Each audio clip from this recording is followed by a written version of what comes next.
ವೀಕ್ಷಕರೇ, ಬಾಂಗ್ಲಾದೇಶ ಅವರೇನಾದ್ರೂ ನಮ್ಮ ಕಂಟ್ರಿಗೆ ಬರುವಂತಹ ಸಂಖ್ಯೆ ಜಾಸ್ತಿ ಆದ್ರೆ ಏನ್ ಪ್ರಾಬ್ಲಮ್ ಆಗುತ್ತೆ ಅನ್ನುವಂತಹ ಒಂದು ಐಡಿಯಾ ಏನಾದ್ರೂ ಇದೆಯಾ?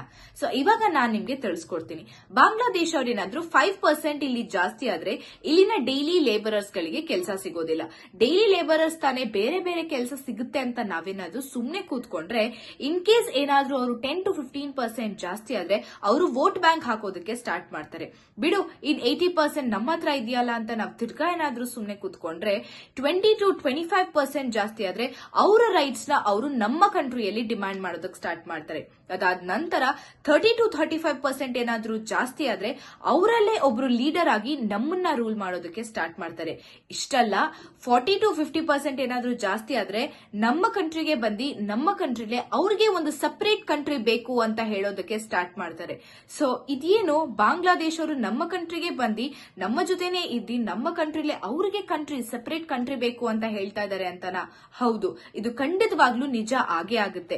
ಇವಾಗ ನಾವು ನೀವೇನಾದ್ರೂ ವಾಯ್ಸ್ ರೇಸ್ ಮಾಡಿ ಇಲ್ಲಿಗಲ್ ಇಮಿಗ್ರೇಷನ್ ಬಗ್ಗೆ ನಾವೇನಾದ್ರೂ ಆಕ್ಷನ್ ತಗೊಂಡಿಲ್ಲ ಅಂತ ಅಂದ್ರೆ ನಾನು ಹೇಳಿರುವಂತಹ ಅಷ್ಟೂ ವಿಷಯಗಳು ಸಹ ನಿಜ ಆಗೋದು ಖಂಡಿತ. ಸೊ ಹಾಗಿದ್ರೆ ಇದ್ರ ಬಗ್ಗೆ ನಾವು ಆಕ್ಷನ್ ತಗೊಳ್ಳೇಬೇಕಾಗುತ್ತೆ. ಸೊ ನಿಮಗೆ ಏನ್ ಅನ್ಸುತ್ತೆ ಅನ್ನೋದನ್ನ ಕಮೆಂಟ್ ಸೆಕ್ಷನ್ ಅಲ್ಲಿ ತಿಳಿಸಿ. ಇದ್ರ ಬಗ್ಗೆ ಆಕ್ಷನ್ ತಗೊಳ್ಳೋದ್ರ ಬಗ್ಗೆ ನಾವು ಯೋಚನೆ ಮಾಡಬೇಕಾಗುತ್ತೆ. ಸೊ ಇದೇ ರೀತಿಯಾದಂತಹ ಒಂದು ಲೈವ್ ಅಪ್ಡೇಟ್ಸ್ ಗಳಿಗಾಗಿ ನೋಡ್ತಾ ಇರಿ ಸಾರ್ವಭೌಮ ಟಿವಿ.